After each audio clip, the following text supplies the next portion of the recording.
to Victress FM, brought to you by Victress Entrepreneurs. Here's your host and single mum, entrepreneur and brain injury survivor, Michelle Williams. Hello and welcome back to another episode of Victress FM, where every week I'll be introducing you to inspiring women who have refused to give up and have gone after their dreams even in the face of extreme adversity.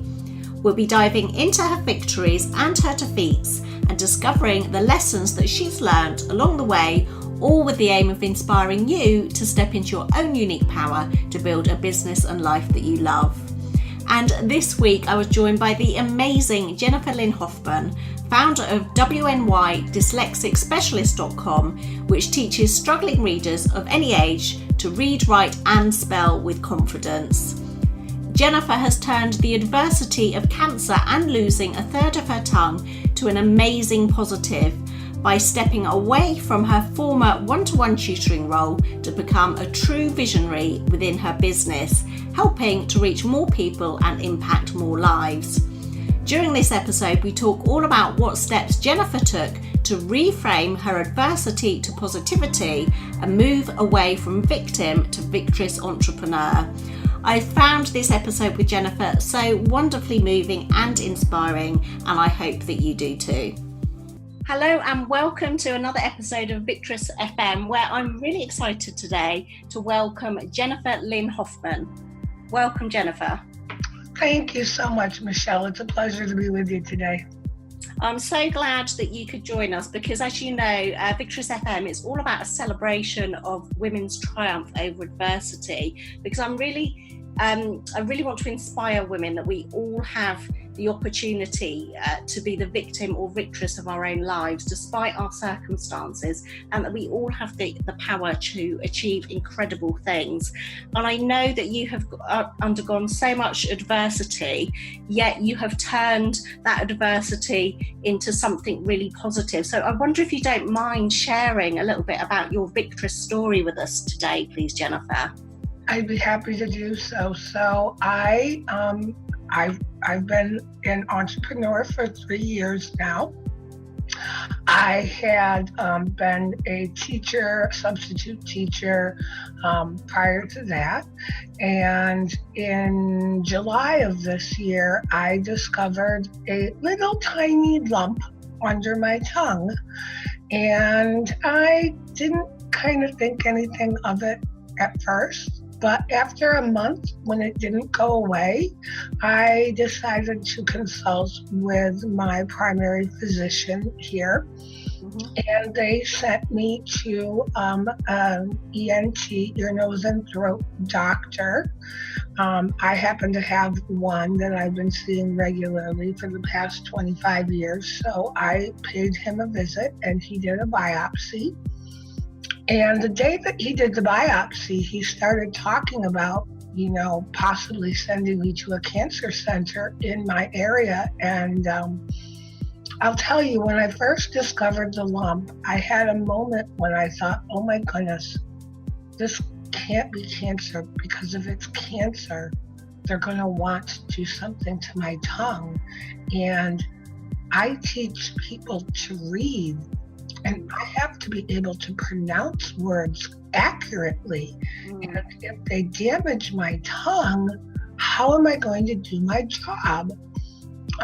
So that was my internal initial reaction to what was going on. But so they do the biopsy, and then you get to wait a week to get the results. So in that week, I get to go back and forth between maybe it's nothing, maybe it's cancer. Maybe it's nothing, maybe it's cancer. So on August 29th, I showed up for my appointment in his office to get the results, and indeed, it was cancer. So the next step in the process was to send me to the cancer hospital. We are lucky in Buffalo, New York, to have one in our backyard. It's only 15 minutes from my house. I don't have to travel very far. And so they made an appointment for me for the following week. which they felt very excited about that they were able to get me in so quickly. And that was fantastic. So I go about my week, and towards the weekend, and in the US, we have Labor Day is the first Monday of September, and it's a federal holiday. Everybody's off from work, and it's kind of the official end of summer, back to school, party, barbecue, family time. Right. So we had gone over to Frank's house for a barbecue, and I was telling some of my girlfriends that I felt like a lump in my neck, and it was kind of painful. Well, long story short, 2 days later, that lump enlarged very greatly, and I ended up in the ER, where they did a head and neck CT on me, and come to find out a few weeks later, when I did go to the cancer hospital in Buffalo, that lump was the cancer moving from my tongue into my lymph nodes. Oh, wow. Yes. So I was scheduled for surgery on September 28th, and the surgical plan was to remove 1/3 of my tongue. That was your fear, wasn't it? Mm-hmm. Right. Yep. Mm-hmm. And I expressed this, I told my surgeon, look, this is what I do for a living. I understand that me being alive is your biggest concern. But he did, I'm very pleased with my surgeon. He took all of this into consideration when he did my surgery, and he closed up my tongue so that I have almost full range of usage of my tongue, and that I can make my tongue touch all the parts of my mouth to correctly make sounds for my students. That's amazing. Yes, so he removed 1/3 of my tongue. They did what's called a neck dissection, where they cut into my neck and they took out 49 lymph nodes, and they biopsied all of them. I only had the one lymph node that we knew about had cancer in it. So I spent about 4 days in the hospital, and I was very swollen, and talking was not easy, and I was having a hard time eating. Head and neck cancers affect your ability to eat greatly because of the location of the cancer. So getting proper nutrition is a big concern for the hospital staff. Yeah. And it must have been a terrifying thing for you to go through as well. It was. I have had multiple surgeries. I have a voice disorder called laryngeal papilloma, and so I've had vocal cord surgery since I was 15 years old. I've had 16 of them. Wow. And I was a teacher. It's just very ironic that my line of work and my voice don't play nice together. Yeah, I know. But I'm kind of like interested though, because this basically with your job as a teacher and it being so important, like you said, to be able to pronounce things correctly. Obviously you run this amazing literacy centre teaching struggling readers how to read, write and spell with confidence. So of course, you need to have your voice and the correct pronunciation. So it must have been a terrifying thing thinking, 1, you might lose your life, 2, you might lose your tongue, 3, you might lose your livelihood. Yeah, I know that you said to me that cancer has actually allowed you to get out of your underpaid intern role and has allowed you to step into your true role of visionary. So can you explain a little bit more about that? Because I'm really interested in how you have turned this awful adversity into a positive. Absolutely. So I was working day in and day out, tutoring students and being the owner and executive director of the Literacy Center. Now, my job, the only thing that I knew all my life was teaching. So that's what I was doing. I started out as a tutor who traveled from kids' homes to having an office, to now having an office and tutors, to having an office and tutors and interns and administrative assistants and a full-blown business. And I was tutoring 7 students, I think, at the time of my diagnosis, and I had to hand 5 of those students off to other teachers. And I crippled myself mentally thinking, but I started with these students, I can't let them go. I'm responsible. I have to see them through to the end. No one else can do what I can do, and that's just foolishness. At that level, it's just foolishness. So I did hand 5 of these kids off to other tutors. I thought with the surgery, I was only going to be out of work for maybe a month. That was my initial thought. And then they told me, oh, no, sweetheart, you have to have radiation treatment also. So how long were you? Because I know you went through a lot of radiation treatment, didn't you? How much radiation treatment? I had 33 radiation treatments. I started November 12th and I ended December 28th. And I was a very, very sick lady. I didn't get to, let's see, I'm 5+ weeks since my last radiation treatment right now, and I'm finally able to do this with no pain. But I've been out of the office literally since September 27th. I've gone back and I've gone in for certain things, and that leads me back to your question about how I was able to overcome and turn this into a real positive thing, where I moved from this underpaid intern kind of role into the visionary. And real quick story, I had been thinking while I was recovering from surgery that I really needed somebody to be like an intake specialist at my job, someone who would meet with the parents, talk them through how to, go about tutoring, how to work with their district, how to do different things, and intake their students into our tutoring program. And my assistant director had been doing it, but she wasn't super comfortable with the role. And it dawned on me after talking to a parent maybe 3 weeks after my surgery, that I was the intake specialist. That was what I do best. I've been doing it for a long, long time.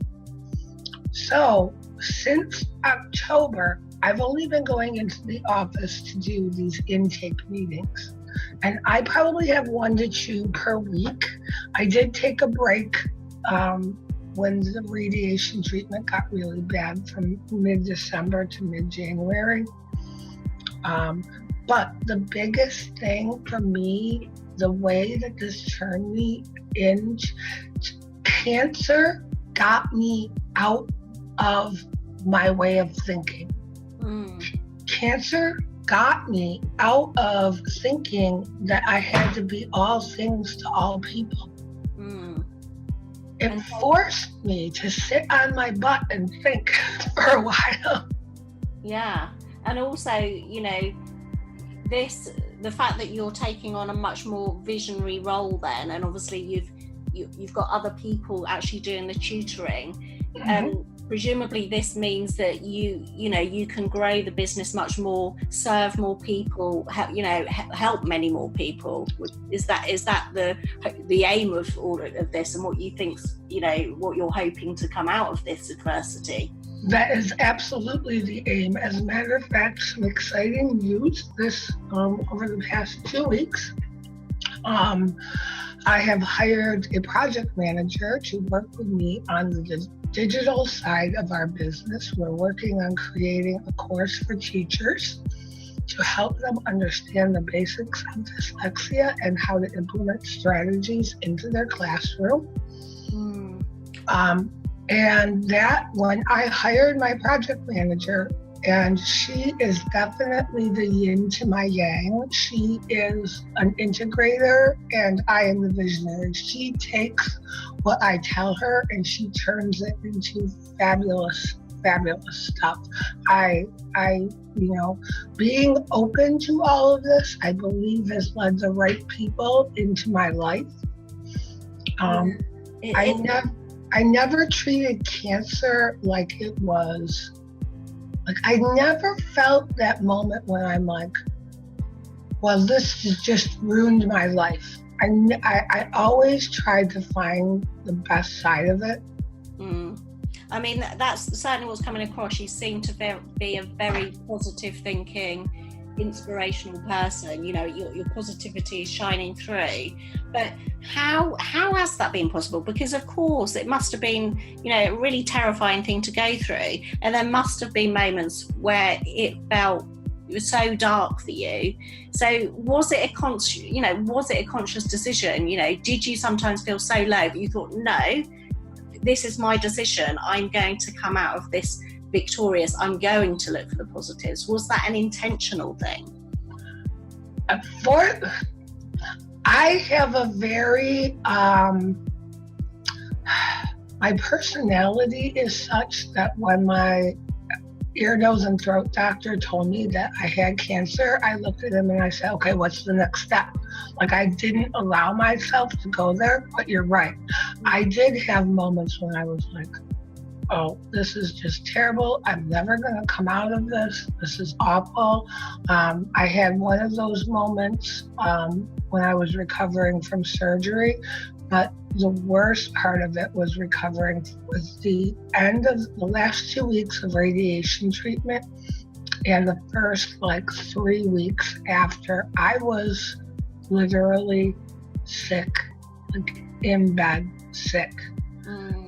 And I thought, my mouth is never going to feel normal. I mean, we go to these places in our minds, and we really have to rewire that negative talk. And you're right, that's exactly.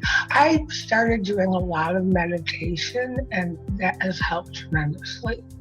I can't even brag on it enough to say that it really has helped my mindset up in ways that's just indescribable.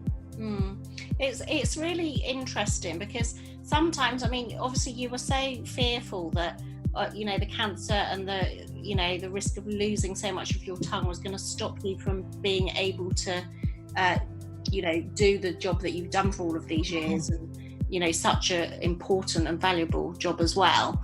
But actually what's happened is it's allowed you to, because I guess you were stuck in that thing that many of us entrepreneurs have, where we get so busy working in our business that we can't work on our business and think strategically. But it seems to me that now that adversity is allowing you to come out, see the bigger picture, and work much more strategically. You're absolutely correct. I feel like right now, what was happening in my business, because I was working in my business, I didn't have the ladder view of climbing to the top of the ladder and seeing out over everything else. I was stuck down, at the bottom, just, working. And the fabulous thing about this is now I can play bigger. Yeah. You can play bigger and help so many more people. I can play much bigger, and I can see, I'm feeling very passionate about teachers right now. Being a teacher myself, I know that we were never taught about dyslexia when we were in teacher training. I was in teacher training almost 30 years ago. I have young millennial aged tutors in my business who are still not being taught about dyslexia in their teacher training. And My feeling is this: I can only help so many people in the center, but teachers work with these kids every day, 6 hours a day sometimes, and they're the ones I want to reach because they're there in the trenches working one-on-one or in groups with these kids every day, and they don't know what they're dealing with or how to best help. So, I've created a Facebook group for them, and I'm just, we're just pouring love on them to help them get to, a place where they understand dyslexia. They can talk intelligently about that. They can combat flack, if you will, from their administration, or at least help point out to them where they're in error. We in the United States have been teaching reading in a very non-scientific method for about the past 30 years or more. And this is why we have kids that are struggling to read at the 3rd grade level, because teachers believe in something called a temporary lag or a temporary gap, that Johnny will catch up eventually, and there scientifically has been proven there's no such thing. So I want these teachers to understand the myths that they've been dealing with and how to transform. It's really, honestly, Michelle, about transforming their mindsets. Yeah, absolutely. And is this, I know you've got your brick and mortar place where you're doing the training. Do you also do any kind of like online teacher training, or is this kind of all brick and mortar stuff? I'm just interested there in the kind of your business model, I guess. We have been entirely brick and mortar, but we are taking it online right now. I have a fabulous intern who is working on building out our new site. We are going under the name of Dyslexia Solutions Learning Center. The site is not, the domain is there, the site's not built yet. But this is so exciting, isn't it? Because presumably this would never have been happening had you not gone through that poor health and that adversity, because you would have been, as I said before, stuck in that busy working in your business. Is that right? Would you not be taking the business online if you'd not faced that adversity?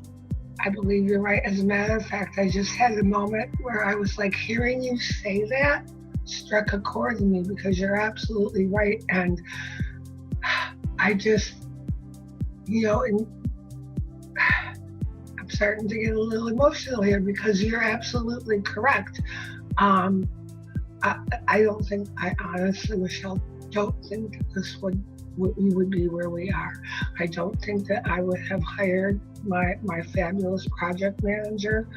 I was able, with my voice the way it is, I'm doing pretty well. I'm not, the radiation had me in so much pain that I was talking for a long time, like my teeth were clenched together all the time. That thankfully has loosened up a lot. I'm not slurring quite as much as I was. So that's starting to come together. But we had a 2-hour meeting. We had a wicked snowstorm. We had a blizzard last week. But thankfully, due to online technology, I was able to meet with my team via Zoom. Yeah, amazing.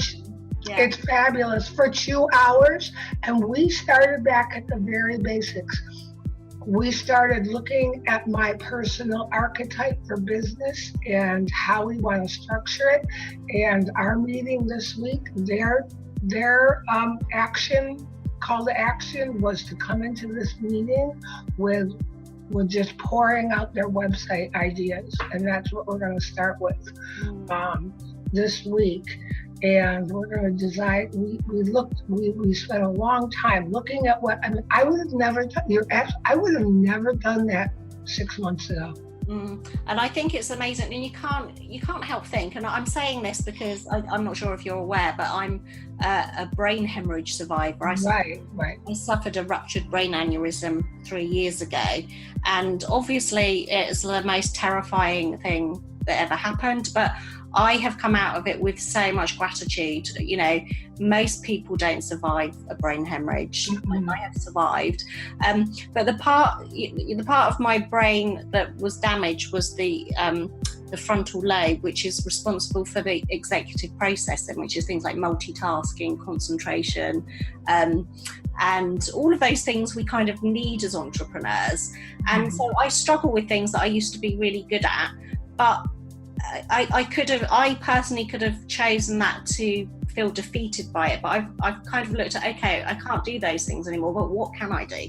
I can talk, I can start a podcast, I can inspire people that, you know, we all have the power to, you know, perhaps look at some of those adversities we've gone through and to see, you know, what can we do? And ever so often it takes us, I think, onto a different, bigger, better path that is going to help so many more people and make such an impact on the world. And, you know, what you're doing anyway, even if you were doing it at a local level, you know, helping struggling readers to be able to read, write and spell on a local level, but the fact that you're now taking this online and that you can help so many more people after everything that you've been through is so inspirational. I love, you know, I obviously don't love what's happened to you, it's awful, but I love the fact that, you know, we can sometimes look at these things and see, you know, perhaps this happened. I don't know if you feel like this, but perhaps this happened for a reason, because you've got a real purpose in the world and it was meant to take you on this path. Do you feel like that? I do feel like that, and it's very interesting because I did have moments when I was like, okay, so I could have gotten cancer anywhere in my body. Why did it have to be my tongue? Like I seriously had moments like that. Like, why? Like, I was like, God, don't you get it? This is my job. Why? And I was like, there has to be a reason. And I remember sitting in the surgeon's office and we were talking about the surgery. And I thought, well, you know, after I, you know, had a good cry and everybody handed me tissues, I thought, well, if I can't talk for 2 or 3 hours at a time, what can I do? Well, I could make short videos and I could put those into the presentation. So I wasn't, you know, constantly being demanding on my body where I couldn't do it anymore.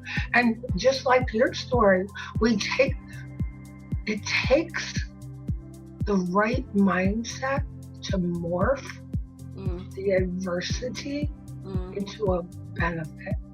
And you really have to grasp onto how your mind is wrapping itself around this. If you wallow in pity, you're going to get more wallowing. Yeah, absolutely. And I think that's so true. But how, you know, what I'm interested in is how have you got that positive mindset? You know, is this something that you naturally have, or is it a decision that is it something that anybody could have? Because what I'm really interested in is, you know, if there's anybody else listening to Victress FM at the moment that's going through adversity, that thinks like, you know, it's the end of the world, you know, is it possible for everybody to change their mindset and to look for, you know, I guess the positives, you know, turning those adversities into an advantage? Can anybody do that, do you think? I do think so, but it takes a decision that you're actually harming yourself more by, you know, sitting in your self-pity than if you you know what I realized, Michelle? It was when I was talking to my best friend of 30 years on the phone, and she was expressing to me her fear for me. And I was like, no, this is how we're going to go after that. And I realized in that moment that everybody will be taking cues from me on how to react to this. Yeah. So it's up to me to set the tone for everyone else. That is amazing. Yeah. And, in light of everything that you have been through, if you could sort of like just go back in time to when you must have been feeling really in a dark place and perhaps not seeing the positivity in it at all, and if you could give yourself a good piece of advice, back then, what would that piece of advice be? The piece of advice would be to do a little self-care, take a bath, get some bubbles in that bathtub, light some candles, listen to some, positive, affirmations or positive something. There's lots of great apps out there that you can find that can help you with that, and sleep on it. That's what I did. I would feel so negative, and I'd be like, you know what? Maybe if I just sleep on this for the night, tomorrow will be better. And just knowing that you have a tomorrow, and that you get. I'm sure all of us have had many friends that have passed away from cancer or other things. Yeah, absolutely. Yeah. Who didn't get a tomorrow. Absolutely. And I think that's the thing, isn't it? I think when you've been faced with such a serious health condition, you can't, and you've survived, you can't help to feel grateful because you have got another day. And I know from my point of view, I when I survived what I did, I felt like I've been given another chance at life. Because I went from lying in a hospital bed thinking I was never going to see my children again to surviving something, which most people don't. And in fact, the people that do survive are quite often left severely brain damaged or disabled. So the fact that I'm here, I'm walking, I'm talking is a gift. And I certainly don't want to waste my second chance. And it sounds like you feel the same way as well. Absolutely. I just feel like, it's put me on a whole new trajectory as far as my life. I was just speaking with my husband this morning about this. I said, you know what? I'm going to be totally ready to go back to work probably by the beginning of March. I said, you know what? I've learned in this whole 5-6 months going through this, that going back to work does not mean I need to be in that office 5 days a week. No. It means that I can work from home. I do a lot of my tutoring of my I have 2 students that I kept. I tutor online, which I can do from my house. And some things that really came to my feeling, back in November, we celebrated my mother-in-law's birthday. She had passed a year ago, so that was her first birthday, her first birthday without her here physically with us. So we had a little dinner and everything at my sister-in-law's house, and I realized that if I had been tutoring, I would have missed that family time. Yeah, absolutely. And it made me start thinking about all the family time that I had missed out on because I was tutoring, or, that we had to plan all of our vacation times around the school calendar because I was tutoring. And, the freedom that this has given me to be able to step back from the day-to-day. I mean, don't get me wrong, I still am involved in the day-to-day aspects, but I do it via Slack. My team uses Slack, and Yeah, and I love what you're saying about the freedom, because so you're creating this business where you can now, you've got these online courses, which, so not only is it allowing you to reach more people, but it's giving you more freedom, which I think is why any of us start our own businesses. It's normally, because it's not normally, everyone's got a different definition of success and what they want to achieve on their business. But for me, and I know a lot of female entrepreneurs that I speak to, it's not about that pot of gold at the end. It's normally, from a personal point of view, about creating more freedom in their lives and also making a difference in other people's lives. And it sounds, from what's happened to you and the direction that this is now taking you, that is exactly what it's delivering. It absolutely has delivered that. I'm able to, if my husband says, oh, I got tickets to this concert, I don't have to think about whether I can go or not. Yeah. Or how many people I'm going to have to reschedule to go to, how much more work this is going to make for me on the back end if I go to this concert.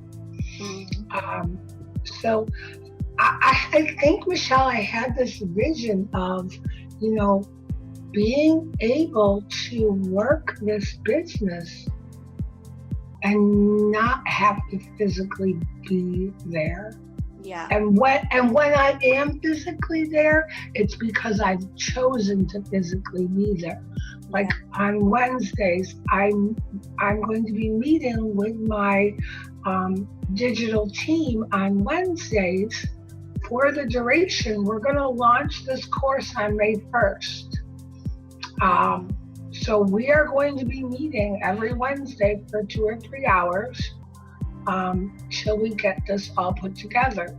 And I'm excited. Like, that was lacking. The excitement for my business was lacking because I was in the drudgery. Not only was I tutoring, but I was also doing a lot of HR work too, because I did all the hiring and everything. Now hiring doesn't seem to be hard. As a matter of fact, we hired some a lovely girl from a graduate program here, and I've now hired like 2 or 3 of her acquaintances because it's all word of mouth now. I don't have to go on, some online platform to find more tutors. They're coming out of the woodwork. And I think this is what happens when we get out of our heads and we open up and we let the universe deliver us wonderful things. They come to us. And you're kind of like talking about the law of attraction there, and I'm kind of interested in because you talked about how you meditation, affirmations, and I was interested in if you have any particular daily rituals or routines, or if there's any affirmations or favorite inspirational quotes or anything that you tune into on a daily basis that keeps you in that positive mindset that attracts those positive things into your life. Absolutely. Well, this whole road to discover, like, I didn't know anything about the law of attraction until I came across a podcast called Mind Your Business by James Wedmore. And he ended up being what I would call a virtual mentor to me. I ended up buying his course, and I actually went to his live event 2 or 3 weeks ago out in California with my husband. And the way he designed the event and the way we interacted with each other, there were like 280 of us there. But it didn't feel huge. It felt intimate because of the way he had us all working together with each other. So that kind of started that, and I started reading all these books. And then I came across a gentleman by the name of Jake Ducey online. He has a very well-known YouTube channel, and he talks about the law of attraction and mindset all the time. And I do subscribe to his channel, and I do get his videos on a daily basis. And he's a high energy guy, which is helpful. And the other thing that I do is I have an app called Insight Timer, which is a free app, and it has meditations, guided meditation. You can do non-guided meditations as well, but there are people, I have to look, there are people who do affirmations, and I have an affirmation that I use all the time, and the guy's name is Steve Noble, and he has an affirmation for abundance and money, and it works to reprogram all the layers of your subconscious mind regarding wealth and abundance. And I've learned that, you know, we grow up in a culture, and it really is our culture, that is rooted in lack. And I've spent 30 years wondering why I was in debt, why I was not making money. And I realized that a lot of it had to do with the money story that I was carrying around in my head. So what I do with these affirmations, and what I recommend to anyone, is it's not a one-time deal. You can't just listen to it. I listen to it in the morning. I listen to it when I take a shower. I have it playing in the background when I'm doing other things, like, you know, tidying up the dishes or something like that. I play it all the time because I know that my negative money mindset is run so deep that I have to have this filling my head as often as possible. And it really has benefited me, because nobody says, oh, please, I would like to wake up stressed about money every day. And I think as an entrepreneur, I run a brick and mortar business. We do one-on-one tutoring. That's not particularly scalable. No, it's that old time for money trap, isn't it? Really? It is. You know, it's like anybody who does one-on-one coaching or anything like that. Anything you do one-on-one isn't scalable, though I won't change that business model because that's what our students require. Yeah, absolutely. Yeah. So I had to look elsewhere, and the online space, I mean, yes, the online space is very crowded, but if you find your tribe, if you find your people, and you offer them exactly what they need and what will transform them, they're going to want to open their wallets for you. Yeah, that is amazing. And you know, I'm conscious, I don't want to keep you talking too long, because I'm worried about your tongue, because I'm thinking this must be hurting you by now. But it's not. Actually, I'm recovering remarkably well right now, and the pain level is I'm backing off almost all of my medications, and I'm really happy to report that. I have a goal. I'm going to tell you what, that's another thing. Set little goals for yourself. Here's my little goal. First of all, I couldn't eat, this is going to sound so silly, I couldn't eat Christmas cookies at Christmas time because of the pain in my mouth. So I took all the Christmas cookies that my daughter made or people gave us, and I froze them. And in my mind, I have it set that February 14th, I want to be able to eat my Christmas cookies. Oh, wow. Well, I'm hoping thanks. It's not very far away now, is it? No. And then the other thing is, at the end of the month, on February 28th, that's the day 6 years ago that my husband asked me to marry him. And I said, I want to go out for a really nice dinner. Like, I want to put a dress on and I want to go out and actually be able to eat a nice dinner. So that's and drink a glass of wine, because alcohol was burning my mouth. I couldn't drink it.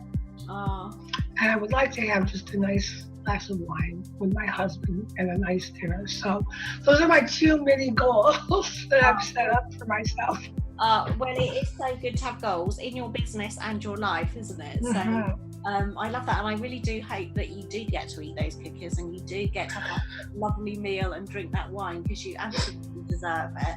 And I want to thank you also for joining us and sharing your amazing story on Victress FM, because I have found it so inspirational, and I know that all of our listeners will too, because you are, to me, the definition of a victress. You've turned this adversity to an advantage, and I want to congratulate you, and I just think your story is amazing. So thank you so much, Jennifer, for joining us today on Victress FM.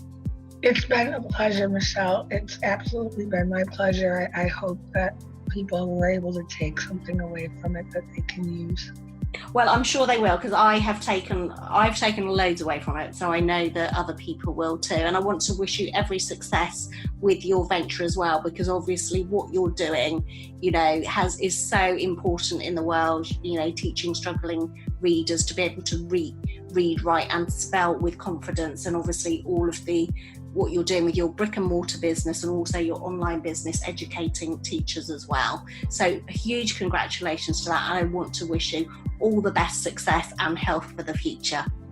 Thank you. Have a beautiful day. Thank you, Jennifer. Bye-bye for now. Bye. And to you, our wonderful Victress FM listeners, I hope that you've enjoyed this interview with Jennifer as much as I have. Don't forget, if you want to find out more about Jennifer, please either check out the show notes or head over to victressentrepreneurs.com, where all of our podcast guests are featured on our website. Please also don't forget to subscribe to Victress FM on iTunes or Stitcher to make sure that you don't miss out on another inspiring episode. But until next week, stay victorious. You're listening to Victress FM. Victress Entrepreneurs, for women who are victorious in business and in life.